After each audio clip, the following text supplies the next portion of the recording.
Kaleshwaram project పేరుతో లక్షల కోట్ల రూపాయల అవినీతి చేశారని బీఆర్ఎస్ పై మంత్రి పొంగులేటి ఫైర్ అయ్యారు. బీఆర్ఎస్ వాళ్లకు పదవి లేకపోయేసరికి పేద ప్రజలపై ముసలి కన్నీరు కారుస్తున్నారని దుయ్యబట్టారు. మంత్రి పొంగులేటి శ్రీనివాస్ వరంగల్ జిల్లాలో పర్యటించారు. ఖమ్మం జిల్లా నుంచి బీఆర్ఎస్ పార్టీ వాళ్లను అసెంబ్లీ గేటు తాకనీయనని అసెంబ్లీ ఎన్నికల సందర్భంగా చేసిన వాగ్దానాన్ని నిలబెట్టుకున్నారని చెప్పారు మంత్రి పొంగులేటి.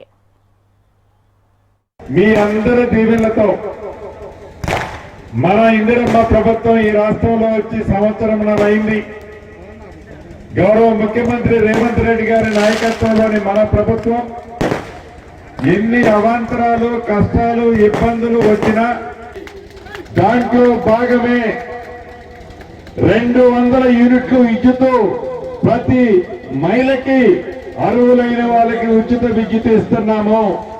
500 రూపాయలకి గ్యాస్ మద్దిస్తున్నాము. ఇందాక చెల్లి చెప్పినట్లు ఆడబిడ్డ ఆర్టీసీ బస్సులో ఎంత దూరము ప్రయాణం చేసినా ₹1 ఛార్జీ లేకుండా ఉచిత బస్సు సౌకర్యాన్ని కల్పిస్తామని చెప్పాం, కల్పించాము.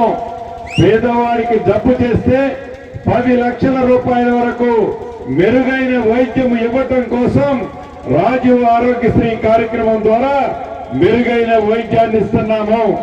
అంతేకాదు పేదవాడి పిల్లలు ఏదైతే ఆనాటి ప్రభుత్వం సరిగ్గా హాస్టల్లో బువ్వ కూడా పెట్టలేని పరిస్థితి, అది ఎన్నికల వాగ్దానం కాదు. మన ఇందిరమ్మ ప్రభుత్వం వచ్చి హాస్టల్లోకి పోయి చూసిన తర్వాత ఆ పేదవాళ్ళు తింటున్న పరిస్థితిని చూసి 40% డైట్ ఛార్జీలు, 200% ఆడపిల్లలకి కాస్మెటిక్ ఛార్జీలు పెంచిన ప్రభుత్వం